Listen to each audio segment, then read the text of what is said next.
Hello అండి. Welcome to my channel Aira Vihaan one.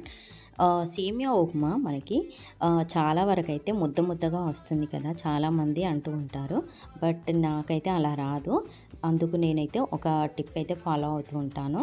అది and అందులో టిప్ కూడా ఏముండదండి. జనరల్‌గా అందరూ చేస్తున్నట్టే నేను చేస్తూ ఉంటాను. బట్ నాకైతే పొడి పొడిగానే వస్తూ ఉంటుంది. ఎప్పుడు ముద్దగా అయితే అవ్వదు.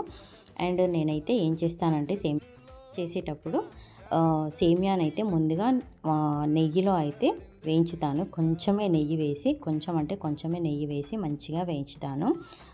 కొంచెం గోల్డెన్ బ్రౌన్ కలర్‌లోకి వచ్చిన తర్వాత నేనైతే దాన్ని యాజ్ ఇట్ ఈజ్‌గా ఎలా అయితే సేమియా ఉప్మా చేస్తారో తాలింపేసేసి టొమాటోస్, క్యారెట్స్ అలాంటివన్నీ వేసేసి, జీడిపప్పు వేసేసి ఎలా అయితే చేస్తారో అలాగే నేను వేసేసి చేస్తూ ఉంటాను. అండ్ దీనికైతే నేను వాటర్ 1కి 2 పోయకుండా 1కి 1:30 మాత్రమే పోస్తూ ఉంటాను ఎగ్జాక్ట్‌గా. 1కి 1:30 పోస్తే ఖచ్చితంగా మనకి సేమియా అనేది పొడి పొడిగా వస్తుంది. అస్సలు కూడా అంటుకోదు. అండ్ చాలా బావుంటుంది టేస్ట్ కూడా. అండ్ చల్లారిన తర్వాత కూడా అదే విధంగా ఉంటుంది. అస్సలు ముద్దగా అవ్వదు.